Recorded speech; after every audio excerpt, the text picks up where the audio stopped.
Indonesia mempunyai sejarah gelap dalam pelanggaran HAM masa lalu.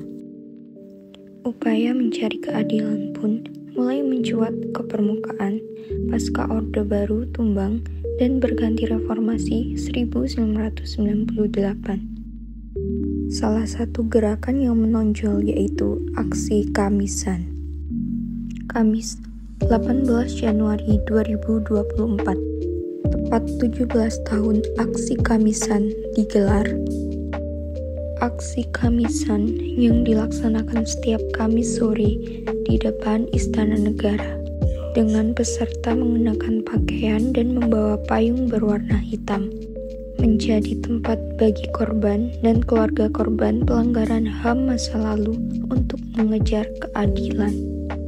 Termasuk dalam tuntutannya adalah kasus pembunuhan massal 1965, tragedi Tanjung Priok 84, hilangnya aktivis reformasi 98, dan tragedi Trisakti Semanggi I, Semanggi II, serta pembunuhan Munir.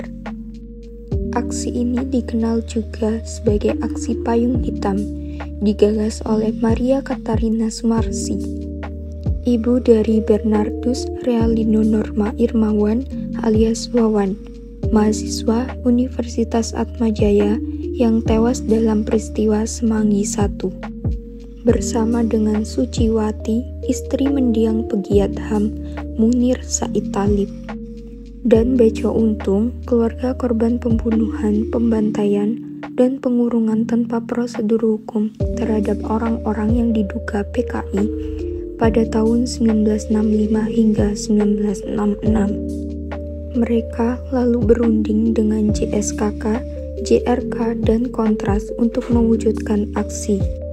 Tujuannya satu, menuntut para pelaku kejahatan kemanusiaan diadili. Pemerintah dinilai abai dalam menyelesaikan kasus pelanggaran HAM. 18 Januari 2007 menjadi hari Kamis pertama aksi ini berlangsung. Itu artinya 18 Januari 2024 aksi Kamisan akan berumur 17 tahun.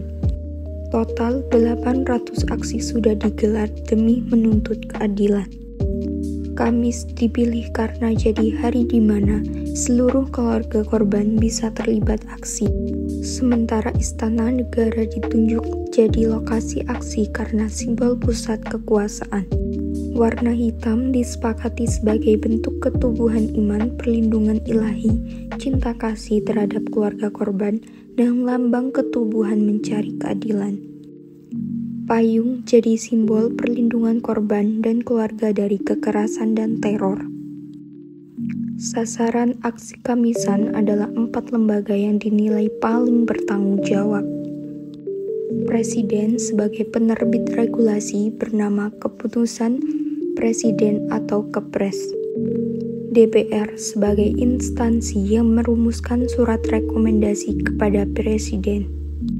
Komnas HAM sebagai lembaga penyelidik dan Kejaksaan Agung sebagai penyidik. Dari depan Istana Negara, aksi Kamisan kini menular ke berbagai daerah seperti Padang, Bandung, Yogyakarta, Malang, dan Surabaya.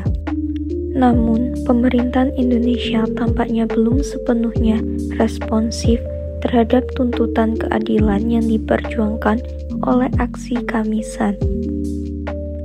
Kurangnya langkah-langkah konkret dari pemerintah dalam menanggapi kasus-kasus pelanggaran HAM berat menciptakan kritikan. Pada dasarnya, kegagalan pemerintah dalam memberikan respon yang memadai terhadap tuntutan aksi Kamisan menimbulkan ketidakpercayaan terhadap upaya penegakan hukum.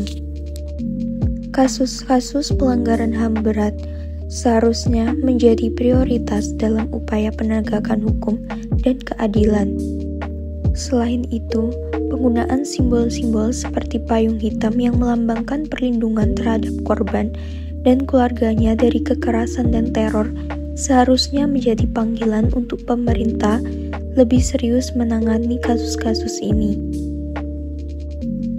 Penggunaan simbol-simbol tersebut seharusnya memotivasi pemerintah untuk bertindak sesuai dengan nilai-nilai kemanusiaan. Kemudian, melibatkannya kelompok muda, pelajar, dan mahasiswa dalam aksi ini sejak tahun 2017 menunjukkan bahwa tuntutan keadilan tidak hanya berasal dari kelompok tertentu, melainkan telah merambah ke berbagai lapisan masyarakat. Oleh karena itu, pemerintah seharusnya lebih proaktif mendengarkan dan merespon aspirasi masyarakat terkait penyelesaian kasus-kasus pelanggaran HAM berat.